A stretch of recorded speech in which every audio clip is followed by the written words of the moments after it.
Wyatt Little is live just a little further south of that area. She joins us now live from Fort Myers. And Ann Wyatt, you told us the conditions down there, they are just horrible as we see those winds whipping around you.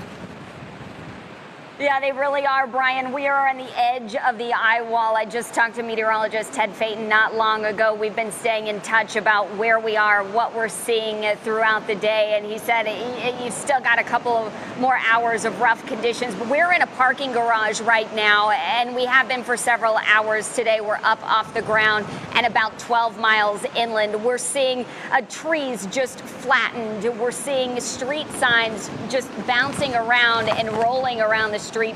The traffic lights at the intersection just off to my shoulder here are kind of bouncing around like a piñata would. I mean, the winds are so strong. But it's not only that, we're not out of the clear for storm surge. I've gotten some videos from family friends down in Naples where a two-story condo and water is all the way up to the second floor. You would never know that there was even a parking lot or a pool out there. And we just got an alert from emergency officials here that unfortunately first responders will not be able to rescue anyone until the hurricane passes. And that is certainly not good news because there are likely people who need that help right now. But they did issue mandatory evacuations for 3 different zones as you work your way inland, A, B, and C. So there are shelters set up all around the county. Andrew mentioned power outages. We're now more than 1 million. We lost power here about 2 hours ago in the garage and on the street signs, the street lights, excuse me. So we are expecting that number to only climb. Governor Ron DeSantis asked Floridians to treat this storm like they would a tornado with these strong winds. So we've seen shingles come off of roofs. It's a really dire situation for people here in Southwest Florida, a little slice of the country that so many people love and cherish, and it's beautiful all year round, but they are taking a brutal beating from Mother Nature here today. And Brian, it's safe to say that people will never forget Hurricane Ian. It's certainly not, as devastating as it is. And you can see those winds really whipping around you at times with those gusts. And you got there last night. You've seen these conditions deteriorate.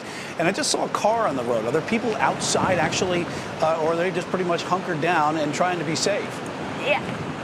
It's really discouraged, as you can imagine, because these winds are so erratic, so you really don't know what you're dealing with. And there's projectiles flying through the air. Signs have been ripped off.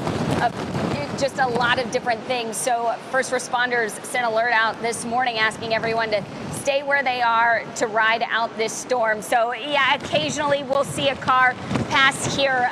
Just back behind me, if you were driving that way, is the direction of the beach. So if we have seen people, it's mostly cars heading inland toward I-75, if you're familiar with the area. But Brian, I've heard from a lot of people today in the Carolinas with loved ones down here who just either made the choice to stay and ride out the storm or didn't get out in time. Gosh, you can really see the wind is picking up here.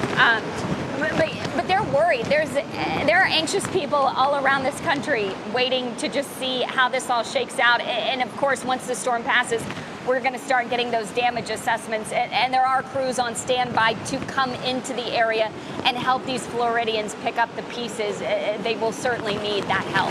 Yeah, Florida is certainly a destination point for a lot of people. I know those damage reports are going to be coming in here real soon. And I know you kind of understand that the damage to the hurricane has already kind of hit home to you, hasn't it? Yeah, it has. This is a place where I love to come with my family and have for several years now. And so part of the condo is underwater down in Naples. But as far as we know, everyone is safe. And that's, at the end of the day, what really matters with this storm. So, Southwest Florida has a special place in my heart, as it does with so many other people. So we will just wait and clean up like everybody else.